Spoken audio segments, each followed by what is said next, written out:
How much should an investor get?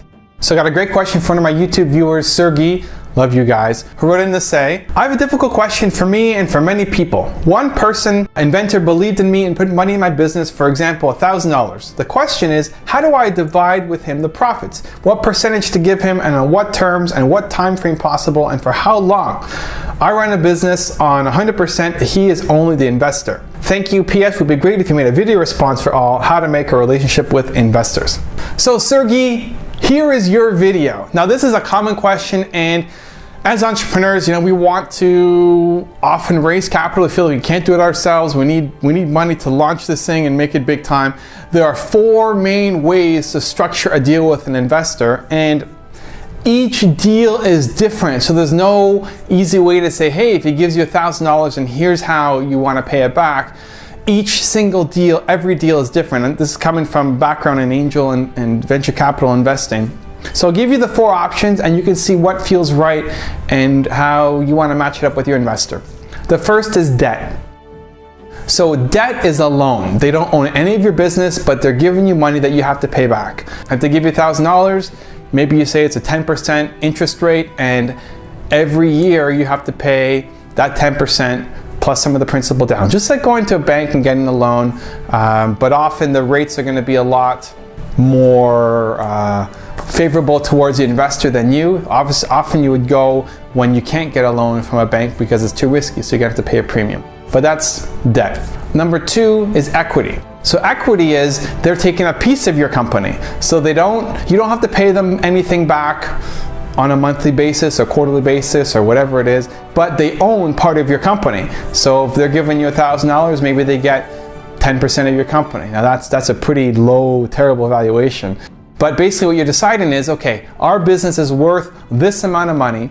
So if your business is worth $10,000, that's what we think our business is worth today, then by you giving us $1,000, then we're going to give you 10%. And how that person gets paid is when either you do a dividend from the company to the shareholders, and you'll get 90% of the dividend and they'll get 10% of the dividend, or ultimately the goal is when you sell the company, right? When you sell the company, you get bought for $10 million, they get $1 million because they own 10% and you get $9 million. So that's the exit strategy, but it's typically a lot longer play because you got to build up the company to get acquired. Number 3 is convertible debt. With convertible debt, it's a mix of the two. So this is favorable for the investors a lot more than the entrepreneur, but typically how it works is the investor gets a loan that they're getting paid, so you're making them monthly payments on the loan, but at any point, the investor can convert that to equity. So if they feel like you're gonna make a big deal, you're gonna get sold, you're gonna start paying dividends, then they can say, okay, you know what? I don't want debt anymore, I'm going to convert that into equity. So it's a great way for investors to lower their risk, right? They're getting paid monthly from you for their debt, and then whenever they see an opportunity to get to equity because it's going to be favorable for them, they say, okay, we're going to convert our debt and turn it into equity. So not as great for the entrepreneur, but a great deal for investors, and is super common for a lot of angel investors.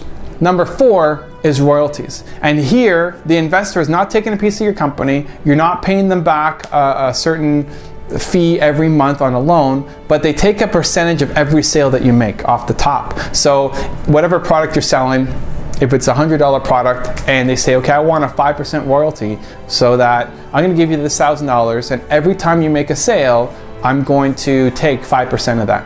So if you're selling it for $100, every time you make a sale, you're paying them $5. But they don't own any of your business, and you don't own any debt that you have to pay them back. So it's another common model to use. And often they'll mix it up. They'll say, I want debt with a royalty, or I want equity with the royalty, or I want some debt and some equity. Every single deal is different, but those are the 4 main components. So just to recap again, number 1 is debt, number 2 is equity, number 3 is convertible debt, and number 4 is royalty. One last thing I want to remind you guys about is when you're bringing on an investor, you don't just want money, okay? You want somebody who can bring more to the table. You want somebody who can give you advice on how to grow a business. You want somebody who's going to open doors and make connections for you. You want somebody who might help you get into the media or might bring on new customers to your company. You want more than just the money, because you have a limited amount of people who you can bring on board, right? You only have so much debt you can take on. You only have so much equity you can give away. You only have so much of a royalty you can give to somebody, and you want to make sure that the people you bring on are strategic and really want to help you instead of just giving you money. So always have that caveat in the back of your mind. Think about this person you're bringing in. It's like, great, I need the money, awesome, but what else can they bring to the table besides the money? Belief. For those of you watching, like the video, you can support me by clicking on the link in the description. Leave a comment, let me know what you think. Ask the question if you want me to make a video, reply for you, and click on my face, subscribe to the channel. Thank you so much. I'll see you soon.